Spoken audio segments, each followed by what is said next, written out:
안녕하십니까. 재활학과 정순용입니다.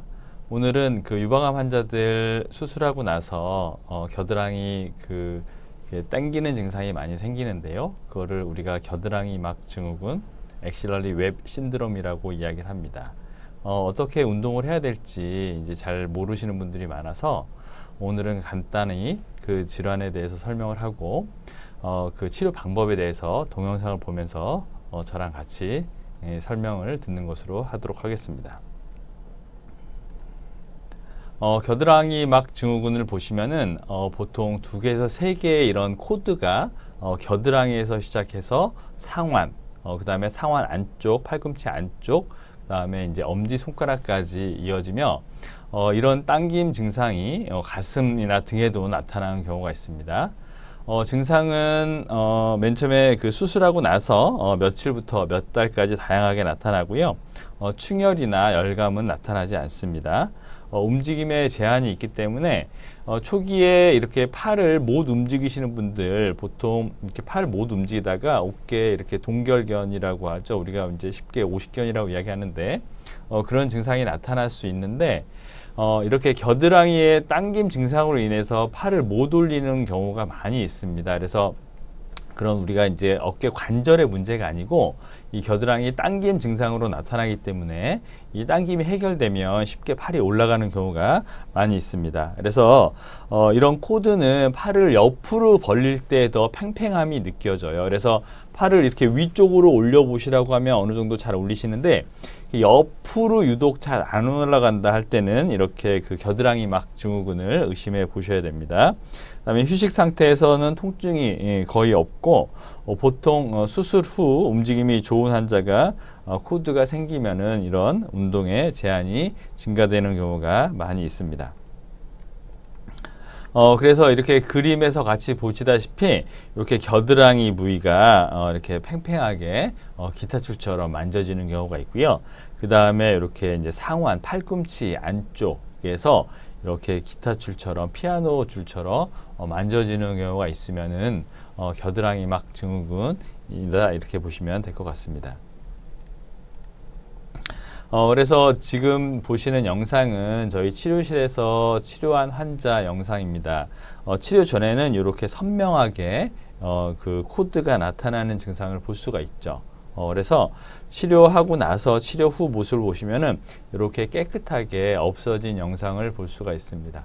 그래서 치료 과정이 조금 아프긴 합니다. 그래서 이게 어떤 코드 자체가 우리가 이제 그 피부 밑에 부분에 이렇게 약간 붙어 있는 구조이기 때문에 그 코드가 피부랑 이렇게 떨어지면서 통증은 나타날 수가 있어요. 그래서 환자분들이 초기에는 너무 아파서 그 부위를 만질 수도 없다 이렇게 하시는 분이 많이 있습니다. 그래서 이걸 가볍게 스트레칭 해주거나 피부를 늘리는 방법으로 이 코드와 피부를 이렇게 분리시켜주는 그런 운동법이 꼭 필요합니다. 그래서 그런 운동법을 영상을 보시면서 제가 설명해 드리도록 하겠습니다. 지금 보시는 모습에서 이렇게 검은 줄로 이렇게 그려진 거는 제가 이제 가성의 코드를 만들어 봤어요.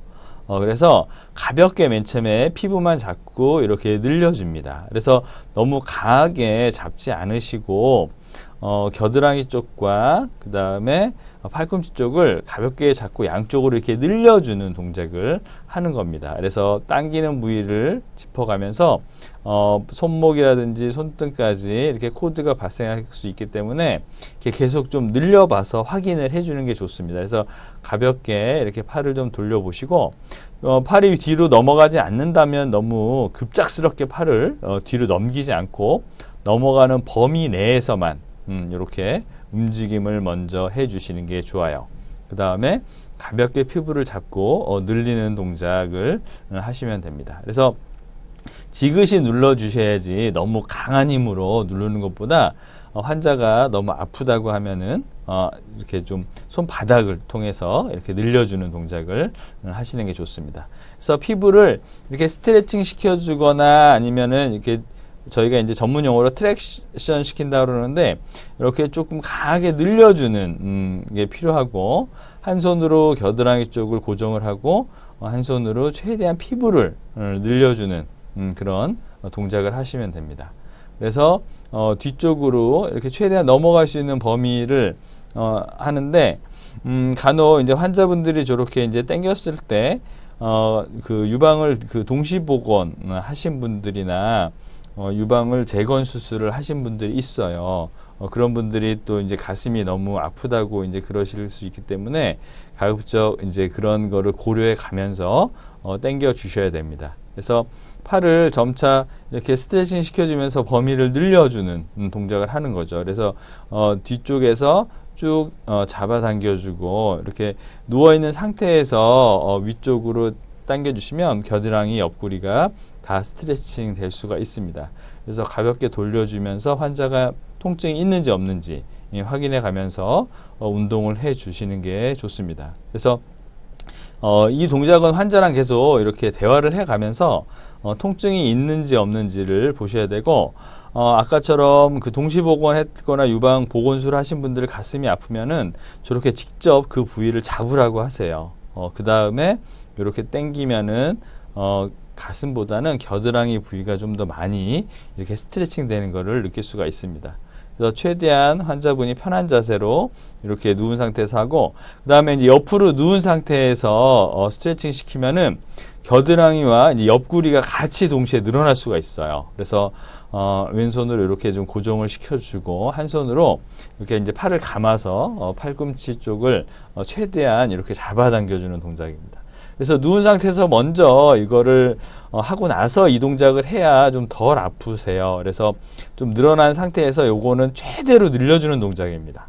그래서 저렇게 이제 옆으로 누운 상태에서 환자분 보고 이제 가슴을 잡으시라고 해서 가슴 쪽에 동시보건이나 유방 재건 수술한 쪽에 무리가 가지 않도록 한 상태에서 뒤쪽에서 저렇게 양손을 통해 쭉 잡아 당겨주는 겁니다. 그래서 저런 동작을 통해서 환자분들이 이제 그 너무 통증이 심하다면은 강도 조절을 꼭 하셔야 되고요. 한 손으로 이렇게 고정을 해야 더 옆구리와 겨드랑이가 좀 많이 늘어나는 것을 느낄 수가 있습니다. 그래서 이런 동작을 해주시는 보통 이제 이런 건 환자와 보호자와 같이 이렇게 동작을 해주시는 게 좋겠죠. 그래서 최대한 내 몸을 이용해서 스트레칭을 시켜준다. 그렇게 보시면 될 것 같습니다. 그래서 환자분이 약간 시원한 느낌이 들 정도, 너무 통증을 느끼지 않을 정도로 이렇게 해주시고요.